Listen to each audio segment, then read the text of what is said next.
Hey there, purpose pursuer. Trasetta Alexander here, faith-based business and productivity coach. And today I'm going to be sharing with you the top 2 reasons people procrastinate and some tips on how to overcome them. Let's dive in.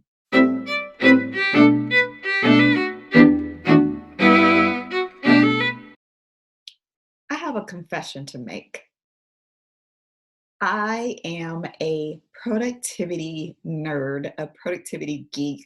I totally geek out over all things productivity. So I get into apps and planners and all different types of tools, office supplies, because office supplies tend to help make things a little bit easier, make your life a little bit easier. So I geek out over all that stuff. So I'm always trying to find the latest, greatest thing to help me be more productive in my life, more effective, more efficient with my time.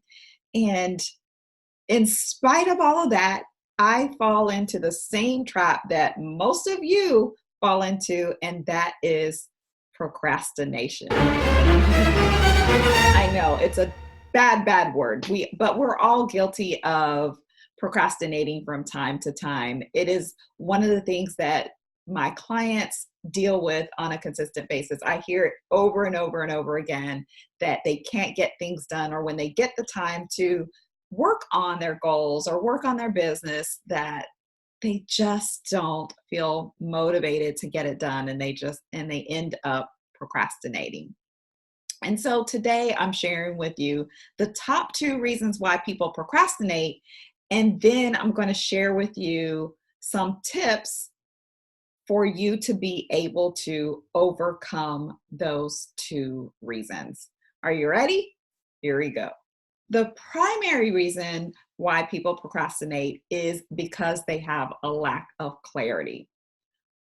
When I say lack of clarity, they have a goal in mind, or um, a vision that they're trying to fulfill, but then they don't know how to get started, where to start. Maybe the goal or the vision is hazy, and it's not really clear. And so because they don't know exactly where it is that they're going or what it is they're trying to accomplish, they end up kind of getting stuck in that procrastination. Hey, I get it. Not knowing where to get started can be a bit overwhelming. Here's your first tip to overcome procrastination. Start by setting a SMART goal so that you can get clear on the what. And if you're not familiar with SMART goals, SMART is an acronym that stands for specific, measurable, achievable or attainable, relevant or rewarding, time bound, and I like to add an ER on the end and make them smarter goals, which stands for evaluate, and then the R stands for readjust.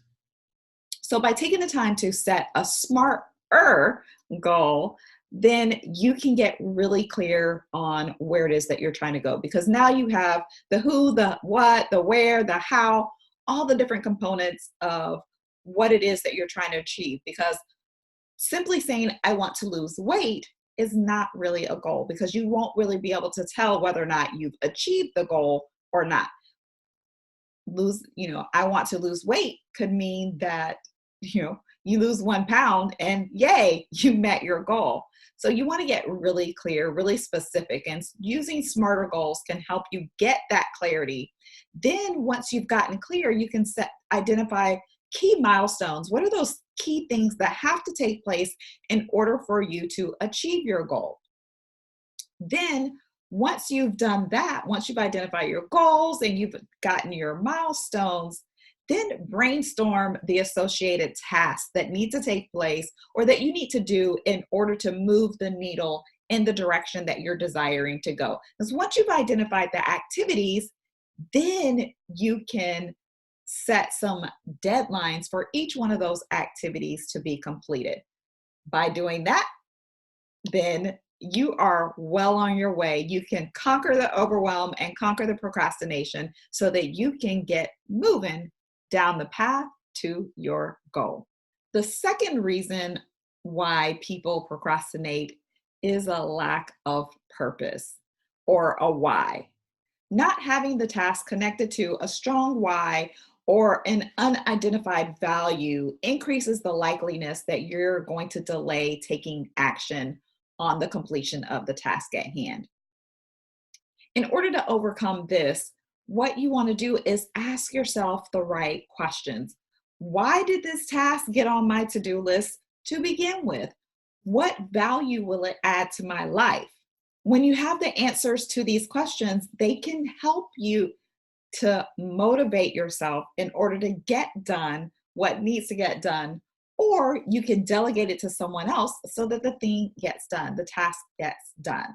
By connecting your task or your goal to your why, then it makes sense. A friend of mine, a dear, dear friend of mine, Dr. Lacey Robbins, always says, when you know your why, the what makes sense.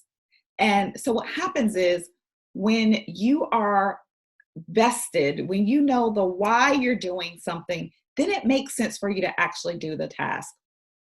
But when you don't have a driving force, procrastination will kick in every single time. And you'll be like, oh, I'll do that later, or I can put that off for another day. But when you have that strong emotional why connected to the task, then it makes it so much easier for you to keep on moving, keep on pushing, and overcome procrastination. Kick that procrastination right on out the door.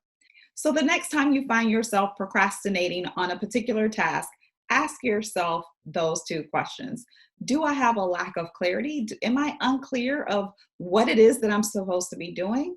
Then take the time to get clear.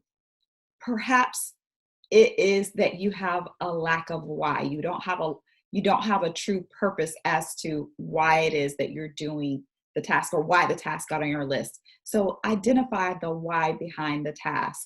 And then when you do that, that can help to motivate you to take action or remove it from your to-do list altogether so that you can focus on what really matters.